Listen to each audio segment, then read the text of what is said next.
welcome to this week's vlog. This week I'm going to be answering the questions that you guys posted for me on my Instagram story on Friday's Q&A.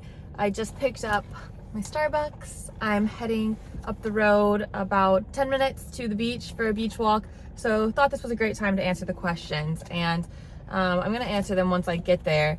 But one thing I realized whenever I was going through the questions was that I haven't really done a great job of introducing myself to everyone on Instagram, because a lot of the questions that I was receiving were about like, what's my background in tennis? Did I play college tennis? Where did I play?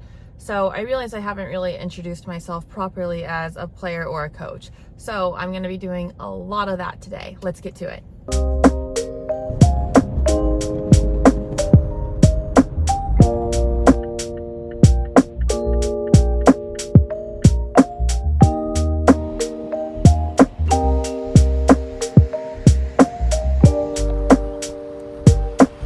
I naturally forgot to bring a towel or blanket or chair, which I actually had in my car, a beach chair. So I'm just sitting on the sand. So I'm gonna get a little bit dirty out here. That's okay. It's beautiful. So lucky to call this home. So I decided while I was driving that I'm just gonna give you guys my background as a tennis player, like my bio, and that's gonna answer a lot of the questions along the way, like when did I start playing tennis, the questions about college tennis, the questions about playing tennis at IMG and what that was like. So just my bio is gonna cover all of it. So I started tennis like as little as I can remember. I think I was 3 years old when I technically started. Didn't start playing seriously until I was probably like 8. And when I say seriously, I mean like every single day, playing tournaments, having expectations of winning, just kind of like developing that mindset of an elite athlete. Whereas before, my dad being my coach was awesome. His mentality was, if you tell me you want to be good, I will push you and I will get on you and like challenge you and hold you to a higher standard. If you tell me you just want to play for fun, then I'm not going to do that, and I'm not going to get upset if you have a terrible attitude in your match. Or yada yada. So his big thing was always attitude. He was like, losing is okay as long as you're trying everything you can and you keep a good attitude. And that's the only times he would ever really get mad, is whenever myself or my brothers wouldn't have a good attitude and we would act foolish, which all tennis players do at some point. But anyways, so yeah, started playing more seriously when I was 8. At that point in time, my family already lived in Texas. So I'm from Louisiana. We moved to Texas when I was 7. Because my brothers went to train at this academy. It was mainly them because they're a good bit older than I am. They kind of evolved out of being able to practice with everyone in our town in Louisiana, so we moved to an academy in Texas. My dad took a job coaching at the academy in Texas, where he eventually became the director. And then whenever I was 11, my brothers both signed with IMG. And once they signed with IMG, we made the move to Bradenton, Florida, where I was lucky enough to be on scholarship at IMG, and my dad was coaching, my brothers were also training, so it was a great fit for the entire family. At that point in time, I was homeschooled. So I homeschooled through 7th grade then, and then skipped 8th and attended IMG High School for all 4 years of high school. My time at IMG as a student was pretty non-traditional because, one, I wasn't in the dorms. A lot of my friends were in the dorms, so I would go hang out and I got to see what the life was like. And I was really thankful that I didn't have to be in them and that I could go home to my family and a nice, comfortable place, and have my own space. And yeah, and then the group situation. So IMG back then had groups. You were either morning tennis or afternoon tennis, depending on your level and what group they placed you in, and then you were opposite of school. So if you were morning tennis, afternoon school, morning school, afternoon tennis. I was morning school, afternoon tennis, but I skipped out on the group sessions a lot and just trained with my dad because, he's a great coach, so I wanted to be with him as much as I possibly could.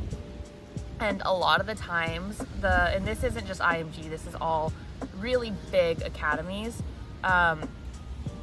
you kind of are like a little fish in a big pond, and there's not always one-on-one individualized instruction, which is what really in tennis helps develop players, is getting that one-on-one instruction. And sometimes the tone, it was just a lot of games and a lot of like, we're starting late, the energy's low. It wasn't always a great environment to get better. So I would just say, I want to play with my dad. And a lot of the times what would happen is we would get someone from the group to come over to where my dad was at. He was usually on like Stadium or Court 1 at IMG coaching, and just get a player and we would go over and either hit with each other, my dad would run the session, or we would play a match and my dad would be training someone else, but on their breaks he would be able to watch a little bit. And to be honest, I felt like that's what got me a lot better, was just having my dad there a lot. And then I actually, because I skipped 8th grade, I went to college a year early. So I was 17 and I went to the University of Kansas for just 1 year. And my experience at Kansas was interesting. Loved the town, loved the place. The head coach was awesome. He's an awesome coach, awesome guy. I think that back then he was still new as a head coach, so it was maybe a little bit too intense for what I was ready for when I was 17. I also went to the same college as my high school boyfriend, which I do not recommend. So that also played a major factor in me wanting to transfer. But also, I'm just a Floridian girl who did not handle freezing cold weather and never seeing the sun very well. I think if I had stayed there, I would have adjusted and it would have been great. And I would have gotten a lot better as a tennis player. However, at that point in time, I was not ready for it. So I ended up transferring after 1 year to Mississippi State. And I loved Mississippi State. It was just awesome all around. It was really southern, small town feel, which kind of took me back to like my very small childhood of growing up in Louisiana, and all my aunts and uncles and cousins who are very southern, and you know, everyone's just super nice and generous and wanting to help everyone all the time. And if you ever need something, there's someone to call and you know that someone's going to be there for you. So that was really the vibe of Mississippi State, and like everyone in the athletic department was like that, which was awesome. My team was very international, which is now amazing because I'm still really good friends with a lot of my old teammates from there, and I have friends all over the world. So I literally...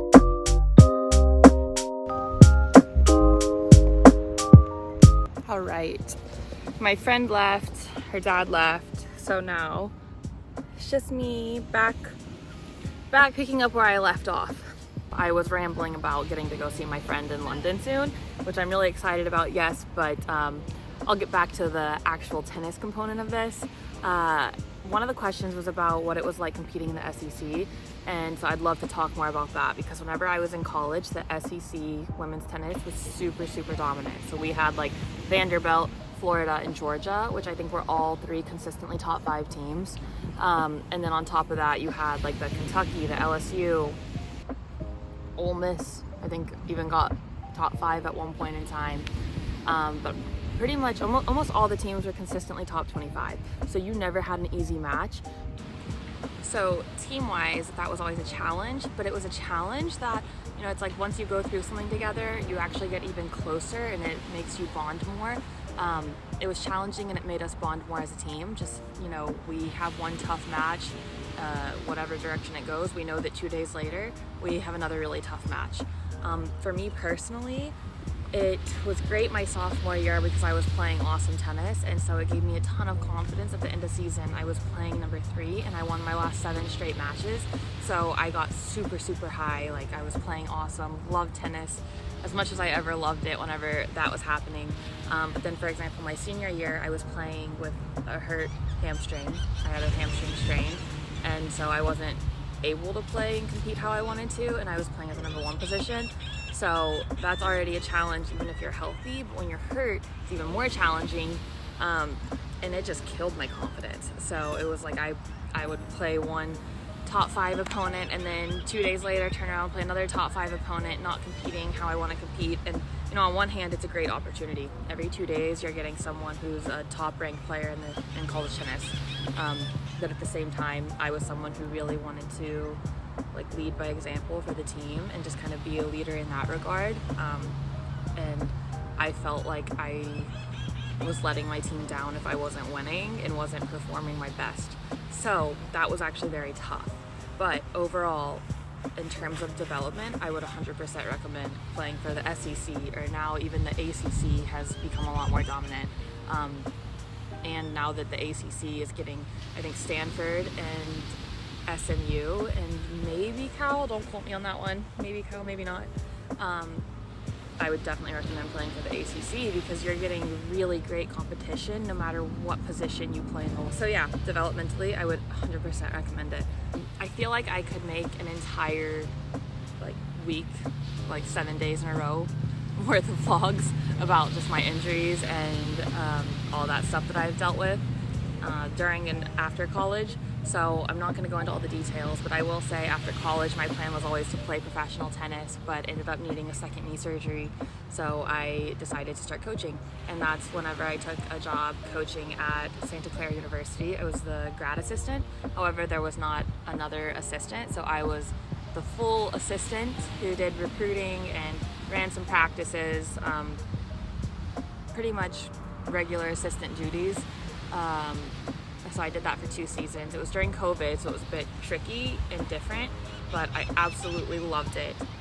But during that time, my dad left IMG and started his own academy, so I decided to come back home and ultimately work with him and be closer to family, and I've loved it. So that's what I'm doing now, and that's really how I got into coaching.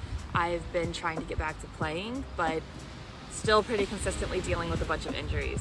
So for right now, I'm just totally back to coaching. Love it. Love being able to share my experience with people. Love being able to just help connect with different players. It's kind of like a puzzle consistently because no 2 players are the same. So you always have to figure out, okay, how can I get this message to resonate with this player? And because learning styles are different, that's really fun to me to figure out how to connect. Okay, so some other questions. One was, what was my favorite pre-match meal? I like to just keep it simple. I would love oatmeal before a match because I felt like it kept me full long, and I could add almond butter, which also is healthy. Hard-boiled eggs, something simple. If it was a lunchtime meal, then I would just do plain chicken without any sauce or anything or any vegetables. Literally just plain chicken. And that would just help me if I would get nervous to not have an upset stomach or something. So I just learned over time to just keep it pretty bland and simple. Next question, what racket do I use? So whenever I'm playing, whenever I go play tournaments, I use the Babolat Pure Aero Team.